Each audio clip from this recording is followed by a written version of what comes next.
ಬೆಳಗಿನ ಬ್ರೇಕ್ಫಾಸ್ಟ್ಗೆ ಇಡ್ಲಿ ಚಪಾತಿ ಉಪ್ಪಿಟ್ಟು ಎಲ್ಲ ತಿಂದು ಬೋರ್ ಆಗ್ತಾ ಇದೆಯಾ? ಹಾಗಾದರೆ ಬನ್ನಿ, ಇವತ್ತು ನಾನು ನಿಮಗೆ ಸ್ವಲ್ಪ ಡಿಫ್ರೆಂಟಾಗಿ ಟೇಸ್ಟಿಯಾಗಿ ಮಾಡ್ಕೊಳ್ಳುವಂಥ ಒಂದು ಬೆಸ್ಟ್ ದೋಸೆನ ತೋರಿಸ್ಕೊಡ್ತಾ ಇದ್ದೀನಿ. ಇದು ಯಾವ ದೋಸೆ ಅಂತ ನೋಡ್ತಾ ಇದ್ದೀರಾ? ಹಲಸಿನ ಹಣ್ಣಿನ ದೋಸೆ. ನಮಗೆ ಎಲ್ಲ ಸೀಸನ್ನಲ್ಲೂ ಹಲಸಿನ ಹಣ್ಣು ಸಿಗೋದಿಲ್ಲ ಅಲ್ವಾ? ಸೊ ಸಿಕ್ಕಾಗಲೇ ನಾವು ಇದನ್ನು ಯೂಸ್ ಮಾಡಿಕೊಂಡು ಚೆನ್ನಾಗಿ ರುಚಿಕರವಾಗಿ ದೋಸೆನ ಮಾಡ್ಕೊಳ್ಬೋದು. ನೀವು ಇಲ್ಲಿ ನೋಡ್ತಾ ಇರ್ಬೋದು, ಫುಲ್ ಇದು ಕಣ್ಣು ಆಗಿ ತುಂಬಾ ಸಾಫ್ಟಾಗಿ ಬರುತ್ತೆ ಈ ದೋಸೆ. ತಿನ್ನೋದಕ್ಕಂತೂ ಅಷ್ಟು ರುಚಿ.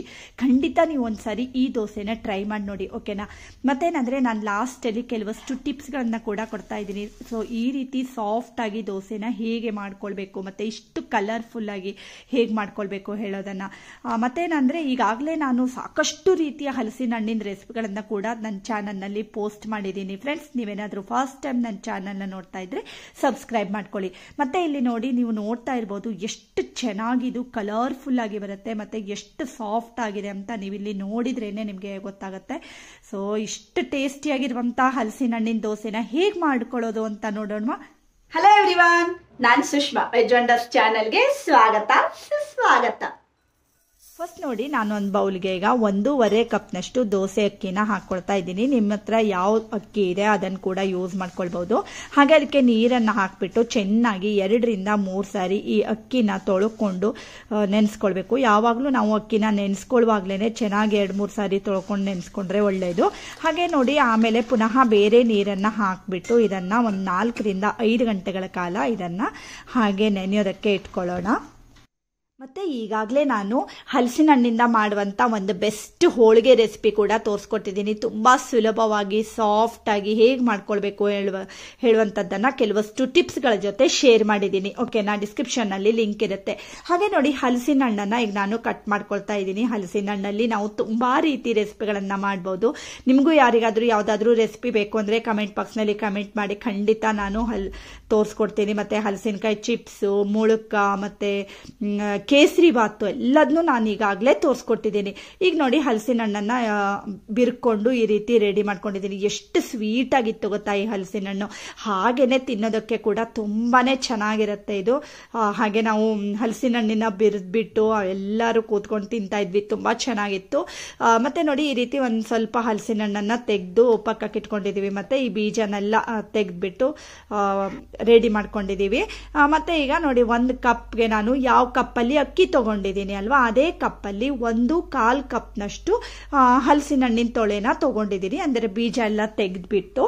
ಸೊ 1/4 ಕಪ್ಪು ಸಾಕಾಗತ್ತೆ. ಅದನ್ನ ಈಗ ಒಂದು ಮಿಕ್ಸರ್ ಜಾರ್ಗೆ ಹಾಕೊಳ್ತಾ ಇದ್ದೀನಿ. ಜಾಸ್ತಿನೂ ಹಾಕೊಳ್ಬಾರ್ದು, ಯಾಕಂದ್ರೆ ಇದು ಪರ್ಫೆಕ್ಟ್ ಆಗಿರುತ್ತೆ ಇವತ್ತು ನಾನು ತೋರಿಸ್ಕೊಡ್ತಾ ಇರುವಂತಹದ. ಹಾಗೆ 1/4 ಕಪ್ ಆಗುವಷ್ಟು ಬೆಲ್ಲನ ಹಾಕೊಳ್ತಾ ಇದ್ದೀನಿ. ನಾನು ಜೋನಿ ಬೆಲ್ಲನ ತಗೊಂಡಿದ್ದೀನಿ. ನಿಮ್ಮ ಹತ್ರ ಯಾವ ಬೆಲ್ಲ ಇದೆ ಅದನ್ನ ಹಾಕೊಳ್ಬಹುದು. ಹಾಗೆ ನೋಡಿ, 1/2 ಚಮಚದಷ್ಟು ನಾನು ಅರಿಶಿಣವನ್ನ ಹಾಕೊಳ್ತಾ ಇದ್ದೀನಿ. ಇದೊಂದು ಬೆಸ್ಟ್ ಟಿಪ್ಪು. ಆಕ್ಚುಲಿ ಅರಿಶಿಣ ಹಾಕೊಳ್ಳೋದ್ರಿಂದ ಇದು ಫ್ಲೇವರು ಚೆನ್ನಾಗಿ ಬರುತ್ತೆ, ಇದ್ರ ಜೊತೆಗೆ ಕಲರ್ ಕೂಡ ತುಂಬಾ ಚೆನ್ನಾಗಿ ಬರುತ್ತೆ. ಹಾಗೆ ಒಂದು ಸ್ವಲ್ಪ ನೀರು ಹಾಕ್ಬಿಟ್ಟು ಇದನ್ನ ಚೆನ್ನಾಗಿ ನೈಸ್ ಆಗಿ ಈಗ ನೋಡಿ ರುಬ್ಕೊಂಡು ಬಂದಿದ್ದೀನಿ. ಕಲರ್ ನೀವು ನೋಡ್ತಾ ಇರ್ಬೋದು, ಎಷ್ಟು ಚೆನ್ನಾಗಿ ಕಾಣಿಸ್ತಾ ಇದೆ ಅಲ್ವಾ? ಸೊ ಕಲರ್ ಹೇಗ್ ಬಂತು ಅಂತ ನಿಮ್ಗೆ ಗೊತ್ತಾಯ್ತು ಅಲ್ವಾ? ಹಾಗೆ ನೋಡಿ, ಇದಕ್ಕೀಗ ನಾನು ನೆನೆಸಿಟ್ಕೊಂಡಿರೋ ಅಂತ ಅಕ್ಕಿನ ಹಾಕೊಳ್ತಾ ಇದ್ದೀನಿ. ಆ ನೀರನ್ನೆಲ್ಲ ಇಳಿಸ್ಕೊಂಡ್ಬಿಟ್ಟಿದ್ದೀನಿ. ಸೊ ಪುನಃ ನೆನೆಸ್ಕೊಂಡಿರೋ ಅಂತ ಅಕ್ಕಿನ ಹಾಕ್ಬಿಟ್ಟು ಪುನಃ ಇದಕ್ಕೆ ಒಂದು ಸ್ವಲ್ಪ ನೀರನ್ನ ಹಾಕ್ಬಿಟ್ಟು ಇದನ್ನ ನೈಸ್ ಆಗಿ ಈಗ ರುಬ್ಕೊಂಡು ಬರೋಣ. ಈಗ ನೋಡಿ, 1 ಬ್ಯಾಚು ರುಬ್ಕೊಂಡಾಗಿದೆ ಅಲ್ವಾ? ಇದನ್ನ ಒಂದು ಪಾತ್ರೆಗೆ ಈಗ ತೆಗೆದಿಟ್ಕೊಳ್ತಾ ಇದ್ದೀನಿ. ಇನ್ನು ಕೆಲವಷ್ಟು ಟಿಪ್ಸ್ಗಳನ್ನ ನಾನು ಹೇಳ್ತೀನಿ. ಹಾಗೆ ನೋಡಿ, ಬರೇ ಅಕ್ಕಿನ ರುಬ್ಬೋದ್ರಕ್ಕಿಂತ ನೀವು ಒಂದು ಸ್ವಲ್ಪ ಪಲ್ಪನ್ನ ತೆಗೆದಿಟ್ಕೊಂಡು ಪುನಃ ಅದ್ರ ಜೊತೆಗೇನೆ ಈ ಅಕ್ಕಿನ ಹಾಕ್ಬಿಟ್ಟು ಮಿಕ್ಸರ್ಗೆ ಹಾಕೊಳ್ಳೋಣ. ಯಾಕಂದ್ರೆ ಇಲ್ಲಾಂದ್ರೆ ಬರೇ ಅಕ್ಕಿನ ರುಬ್ಬಿ ಹಾಕೊಳ್ಳೋದ್ರಿಂದ ಟೇಸ್ಟ್ ಚೆನ್ನಾಗಿ ಬರಲ್ಲ. ಸೊ ಅದೇ ಪಲ್ಪನ್ನೇ ಒಂದು ಸ್ವಲ್ಪ ಯೂಸ್ ಮಾಡ್ಕೊಂಡಿದ್ದೀನಿ. ಮತ್ತೆ ಒಂದು ಸ್ವಲ್ಪ ನೀರನ್ನ ಹಾಕೊಂಡಿದ್ದೀನಿ. ಇದನ್ನು ಅಷ್ಟೇ ರುಬ್ಕೊಂಡು ಇದೇ ಹಿಟ್ಟಿಗೆನೆ ಹಾಕೊಳ್ತಾ ಇದ್ದೀನಿ, ಓಕೆನಾ? ಆಮೇಲೆ ನೋಡಿ, ಇದನ್ನ ಚೆನ್ನಾಗಿ ಮಿಕ್ಸ್ ಮಾಡ್ಕೊಳ್ಬೇಕು. ಎಷ್ಟು ಯೆಲ್ಲೋಯಿಶ್ ಆಗಿ ಎಷ್ಟು ಚೆನ್ನಾಗಿ ಕಾಣಿಸ್ತಾ ಇದೆ ಅಲ್ವಾ? ಅದ್ರ ಜೊತೆಗೆ ಹಣ್ಣು ಕೂಡ ತುಂಬಾನೇ ಯೆಲ್ಲೋ ಆಗಿತ್ತು, ತುಂಬಾ ಟೇಸ್ಟಿ ಆಗಿತ್ತು, ಹಣ್ಣು ಸ್ವೀಟ್ ಆಗಿತ್ತು. ಹಾಗೆ ನೋಡಿ, ಈಗ ರುಬ್ಕೊಂಡಿರೋಂಥ ಹಿಟ್ಟಲ್ಲಿ ನಾನು ಒಂದು ಸ್ವಲ್ಪ, ಅಂದ್ರೆ ನಾಳೆಗೆ ನನಗೆ ಎಷ್ಟು ಬೇಕಲ್ವಾ ಅಷ್ಟೇ ಹಿಟ್ಟನ್ನ ನಾನು ತೆಗೆದು ಒಂದು ಬೌಲ್ಗೆ ತೆಗೆದಿಟ್ಕೊಳ್ತಾ ಇದ್ದೀನಿ. ಉಳಿದಿರೋ ಅಂತ ಹಿಟ್ಟನ್ನ ಫ್ರಿಜ್ ಅಲ್ಲಿ ಇಟ್ಕೊಳ್ತಾ ಇದ್ದೀರಿ, ಅಂದ್ರೆ ಅದರ ನೆಕ್ಸ್ಟ್ ಡೇ ನಾನು ಯೂಸ್ ಮಾಡೋದಕ್ಕೆ. ಓಕೆನಾ, ಇದನ್ನ ನೋಡಿ ಫರ್ಮೆಂಟೇಷನ್ಗೋಸ್ಕರ 7 ರಿಂದ 8 ಗಂಟೆಗಳ ಕಾಲ ಹಾಗೆ ಇಟ್ಕೊಂಡ್ಬಿಡೋಣ. ಸೊ ನೆಕ್ಸ್ಟ್ ಡೇ ನೋಡಿ, ಈಗ ನೀವು ನೋಡ್ತಾ ಇರ್ಬೋದು ಈ ಹಿಟ್ಟು ಎಷ್ಟು ಚೆನ್ನಾಗಿ ಅದು ಹುಳಿ ಬಂದು ಉಬ್ಬಿಕೊಂಡು ಬಂದಿರುತ್ತೆ. ಈ ರೀತಿ ಆದ್ರೇನೆ ದೋಸೆ ಕೂಡ ಫುಲ್ ಕಣ್ಣು ಆಗಿ ಬರುತ್ತೆ, ಟೇಸ್ಟಿಯಾಗಿ ಬರುತ್ತೆ. ನೀವು ಇಲ್ಲಿ ನೋಡ್ಬೋದು ಎಷ್ಟು ಅದು ಒಂಥರ ಫ್ಲಫಿ ಆಗಿ ಬಂದಿರುತ್ತೆ ಈ ಹಿಟ್ಟು. ಇದಕ್ಕೆ ನಾವು ಅವಲಕ್ಕಿ ಹಾಕಿಲ್ಲ, ಸೋಡಾ ಹಾಕಿಲ್ಲ, ಇನೋ ಹಾಕಿಲ್ಲ, ಉದ್ದ ಹಾಕಿಲ್ಲ, ಏನನ್ನೂ ಹಾಕಿಲ್ಲ ಅಲ್ವಾ. ಬಟ್ ಆದ್ರೂ ಅಷ್ಟೇ ಟೇಸ್ಟಿಯಾಗಿ ಬರುತ್ತೆ ಫ್ರೆಂಡ್ಸ್. ಹಾಗೆ ನೋಡಿ, ನಾನೀಗ ಒಂದು ಸ್ವಲ್ಪ ರುಚಿಗೆ ತಕ್ಕಷ್ಟು ಉಪ್ಪನ್ನ ಹಾಕೊಂಡಿದ್ದೀನಿ. ಬೆಲ್ಲ ಅಂತೂ ನಾನು ಆಗ್ಲೇ ನಿನ್ನೆ ರುಬ್ಬುವಾಗ ಹಾಕೊಂಡಿದ್ದೆ ಅಲ್ವಾ. ಸೊ ಇವಾಗ ಪುನಃ ಬೇಕಾಗಲ್ಲ. ಮತ್ತೆ ನಾವು ಬೆಲ್ಲ ಹಾಕೊಳ್ಳೋದ್ರಿಂದ ಕೂಡ ಕಲರು ತುಂಬಾನೇ ಚೆನ್ನಾಗಿ ಬರುತ್ತೆ. ಯಾವುದೇ ದೋಸೆಗಾಗ್ಲಿ ನಾನಂತೂ ಒಂದು ಸ್ವಲ್ಪ ಬೆಲ್ಲನ ಹಾಕ್ತೀನಿ, ಇದರಿಂದ ಕಲರು ಗೋಲ್ಡನ್ ಆಗಿ ಬರುತ್ತೆ. ಓಕೆನಾ, ಈ ರೀತಿ ನೋಡಿ ಹಿಟ್ಟನ್ನ ಈಗ ಫಸ್ಟ್ ರೆಡಿ ಮಾಡ್ಕೊಂಡಿದ್ದೀನಿ. ಮತ್ತೆ ನೋಡಿ, ಆಗ್ಲೇ ನಾನು ಕಾವಲಿ ಕೂಡ ಕಾಯೋದಕ್ಕೆ ಅಂತ ಇಟ್ಕೊಂಡಿದ್ದೆ. ಸೊ ಒಂದ್ ಸ್ವಲ್ಪನೇ ಎಣ್ಣೆನ ಜಸ್ಟ್ ಟಚ್ ಮಾಡ್ಕೊಂಡ್ರೆ ಸಾಕು, ಅದನ್ನ ಉಜ್ಕೊಂಡಿದ್ದೀನಿ. ಆಮೇಲೆ ನೋಡಿ ಈ ಹಿಟ್ಟನ್ನ ಹಾಕೊಳ್ತಾ ಇದ್ದೀನಿ. ನೀವು ನಾನ್ ಸ್ಟಿಕ್ ಅಲ್ಲಾದ್ರೂ ಮಾಡ್ಬೋದು ಅಥವಾ ಐರನ್ ತವಾದಲ್ಲಿ ಆದ್ರೂ ಮಾಡ್ಬೋದು. ನಾನ್ ಸ್ಟಿಕ್ ಅಲ್ಲಿ ಬೆಟರ್ ಅಂತ ಹೇಳ್ತೀನಿ, ಯಾಕೆಂದ್ರೆ ಈ ದೋಸೆ ಸ್ವಲ್ಪ ಸಿಹಿ ಇರೋದ್ರಿಂದ ಅದೇನಾಗುತ್ತೆ, ಸ್ವಲ್ಪ ಅಂಟ್ಕೊಳ್ಳೋ ಚಾನ್ಸಸ್ ಇರುತ್ತೆ. ಸೊ ನೀವು ತುಂಬಾ ಈಸಿಯಾಗಿ ನಾನ್ ಸ್ಟಿಕ್ ಅಲ್ಲಿ ರಿಮೂವ್ ಮಾಡಬಹುದು. ಇಲ್ಲಾಂದ್ರೆ ಐರನ್ ತವಾಕಾದ್ರೆ ಒಂದ್ ಸ್ವಲ್ಪ ಎಣ್ಣೆ ಹಚ್ಕೊಂಡು ಎರಿಬೇಕಾಗತ್ತೆ. ಓಕೆನಾ, ಈಗ ನೀವು ಇಲ್ಲಿ ನೋಡ್ಬೋದು ಎಷ್ಟು ಅದು ಫುಲ್ ಕಣ್ಣು ಹೋಲ್ ಆಗಿ ಬಂದಿರುತ್ತೆ. ಮತ್ತೆ ದಪ್ಪವಾಗಿ ಅಂದ್ರೆ ಬ್ರೆಡ್ ತರ ಬರುತ್ತೆ ಫ್ರೆಂಡ್ಸ್, ತುಂಬಾ ಸಾಫ್ಟ್ ಆಗಿ. ಮೇಲ್ಗಡೆಯಿಂದ ಒಂದ್ ಸ್ವಲ್ಪ ನಾನು ತುಪ್ಪನ ಹಾಕೊಳ್ತಾ ಇದ್ದೀನಿ. ಯಾವಾಗ್ಲೂ ಅಷ್ಟೇ ಫ್ರೆಂಡ್ಸ್, ಹಲಸಿನ ಹಣ್ಣಿನ ದೋಸೆ ಮುಳುಕ ಎಲ್ಲದಕ್ಕೂ ತುಪ್ಪ ಒಂದೊಳ್ಳೆ ಕಾಂಬಿನೇಷನ್. ತುಪ್ಪ ಅಥವಾ ಬೆಣ್ಣೆ ಇರಲೇಬೇಕು ನಮ್ಗೆ ಈ ದೋಸೆಗೆ. ಹಾಗೆ ನಾನು ಇದ್ರ ಜೊತೆಗೆ ಚಟ್ನಿ ಕೂಡ ಮಾಡಿದ್ದೆ. ಮತ್ತೆ ನೋಡಿ, 1-2 ನಿಮಿಷ ಬಿಟ್ಟು ನಾನು ಇದನ್ನ ಮಗ್ಚ್ಕೊಳ್ತಾ ಇದ್ದೀನಿ. ವಾವ್, ಎಷ್ಟು ಚೆನ್ನಾಗಿದು ಕಲರ್ ಬಂದಿತ್ತು ಅಂದ್ರೆ ಮಕ್ಕಳಂತೂ ತುಂಬಾನೇ ಇಷ್ಟಪಟ್ರು. ಅಮ್ಮ ತುಂಬಾ ಒಳ್ಳೆ ಸ್ಮೆಲ್ ಇದೆ, ತುಂಬಾ ಪರಿಮಳ ಬರ್ತಾ ಇದೆ, ಹಲಸಿನ ಹಣ್ಣಿಂದು ತುಂಬಾನೇ ಡಿಫ್ರೆಂಟ್ ಆಗಿದೆ ಅಂತ ಹೇಳ್ತಾ ಇದ್ರು.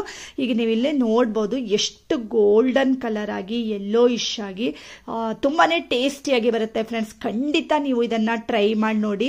ಅದರಲ್ಲೂ ನಮ್ಗೆ ಹಲಸಿನ ಹಣ್ಣು ಈ ಸೀಸನ್ ನಲ್ಲಿ ಮಾತ್ರ ಸಿಗುತ್ತೆ ಅಲ್ವಾ, ಉಳಿದಿರೋ ಸೀಸನ್ ನಲ್ಲಿ ನಮ್ಗೆ ಸಿಗಲ್ಲ. ಬಟ್ ಇನ್ನೊಂದು ಟಿಪ್ ಏನಂದ್ರೆ, ಹಲಸಿನ ಹಣ್ಣನ್ನ ನಾವು ಈ ಪಲ್ಪ್ ಅನ್ನ 1 year ವರೆಗೆ ಕೂಡ ಸ್ಟೋರ್ ಮಾಡ್ಕೊಳ್ಬಹುದು. ಹಾಗೆ ಈ ದೋಸೆಗೆ ನಾನು ಕಾಯಿ ಚಟ್ನಿ ಮತ್ತೆ ಫ್ರೆಶ್ ಆಗಿ ಮಜ್ಜಿಗೆನ ಕಡಿದ್ಬಿಟ್ಟು ಬೆಣ್ಣೆ ಕೂಡ ರೆಡಿ ಮಾಡ್ಕೊಂಡಿದ್ದೆ. ಸೊ ಇದೆಲ್ಲ ಒಳ್ಳೆ ಕಾಂಬಿನೇಷನ್ ಹಲಸಿನ ಹಣ್ಣಿನ ದೋಸೆಗೆ. ಖಂಡಿತ ನೀವು ಒಂದ್ಸಾರಿ ಟ್ರೈ ಮಾಡಿ ಫ್ರೆಂಡ್ಸ್. ಮತ್ತೆ ನೋಡಿ, ಈಗ ನಾನು ಕಟ್ ಮಾಡಿ ಕೂಡ ತೋರಿಸ್ಕೊಡ್ತಾ ಇದ್ದೀನಿ ಎಷ್ಟು ಇದು ಸಾಫ್ಟ್ ಆಗಿ ಬಂದಿದೆ. ಆಗ್ಲೇ ನಾನು ನಿಮ್ಗೆ ತೋರಿಸ್ಕೊಟ್ಟೆ. ಮತ್ತೆ ಇದನ್ನ ತಿಳುವಾಗಿ ಬೇಕಂದ್ರೆ ನೀವು ಆ ರೀತಿ ಕೂಡ ದೋಸೆನ ಮಾಡ್ಕೊಳ್ಬಹುದು. ನಾನೀಗ ಇಲ್ಲಿ ತೋರಿಸಿದ್ದೀನಿ ಅಲ್ವಾ. ಸೊ ತಿಳುವಾಗಿ ಬೇಕಂದ್ರೆ ತಿಳುವಾಗಿ ಮಾಡ್ಕೊಳ್ಬಹುದು, ಇಲ್ಲಾಂದ್ರೆ ದಪ್ಪವಾಗಿ ಬ್ರೆಡ್ ತರ ದೋಸೆ ಕೂಡ ನೀವು ಇದರಲ್ಲಿ ರೆಡಿ ಮಾಡ್ಕೊಳ್ಬಹುದು. ಹಾಗೆ ನಾನು ಲಾಸ್ಟ್ ಅಲ್ಲಿ ಹಲಸಿನ ಹಣ್ಣಿನ ದೋಸೆದು ಒಂದು ಬೆಸ್ಟ್ ಟಿಪ್ ಅನ್ನ ಹೇಳ್ತೀನಿ ಅಂತ ಹೇಳಿದ್ದೆ ಅಲ್ವಾ ಫ್ರೆಂಡ್ಸ್. ನೋಡಿ, ಈಗ ನಾನು ಹಲಸಿನ ಹಣ್ಣಿನ ತೊಳೆನ ಮಿಕ್ಸರ್ಗೆ ಹಾಕಿ ರುಬ್ಕೊಳ್ಳುವಾಗ 3 ರಿಂದ 4 ಏಲಕ್ಕಿನ ಸುಲ್ಬಿಟ್ಟು ಸಿಪ್ಪೆ ಸಮೇತವಾಗಿ ಹಾಕೊಳ್ತಾ ಇದ್ದೀನಿ. ಸೊ ಈ ರೀತಿ ನೀವು ಮಾಡ್ಕೊಳ್ಳೋದ್ರಿಂದ ಹಲಸಿನ ಹಣ್ಣಿನ ದೋಸೆ ಒಳ್ಳೆ ಪರಿಮಳವಾಗಿ ಬರುತ್ತೆ. ಒಂದು ಒಳ್ಳೆ ಕಾಂಬಿನೇಷನ್ ಹಲಸಿನ ಹಣ್ಣಿನ ಜೊತೆ ಏಲಕ್ಕಿ. ಸೊ ಖಂಡಿತ ಹೀಗೆ ಒಂದ್ಸರಿ ಮಾಡಿ ನೋಡಿ. ನಾನು ಕೂಡ ಅದೇ ರೀತಿ ಮಾಡಿದ್ದೀನಿ. ಸೊ ಇವತ್ತಿನ ಈ ಹಲಸಿನ ಹಣ್ಣಿನ ದೋಸೆ ನಿಮ್ಗೆಲ್ರಿಗೂ ಇಷ್ಟ ಆಗಿದೆ ಅಂತ ಅನ್ಕೋತೀನಿ ಫ್ರೆಂಡ್ಸ್. ಇಷ್ಟ ಆದ್ರೆ ಲೈಕ್ ಮಾಡಿ, ಶೇರ್ ಮಾಡಿ, ಮತ್ತೆ ಸಬ್ಸ್ಕ್ರೈಬ್ ಮಾಡಿ. ಇನ್ನೊಂದು ಒಳ್ಳೆ ವಿಡಿಯೋ ಜೊತೆ ಬರ್ತೀನಿ. ಅಲ್ಲಿವರೆಗೂ take care. Thank you for watching.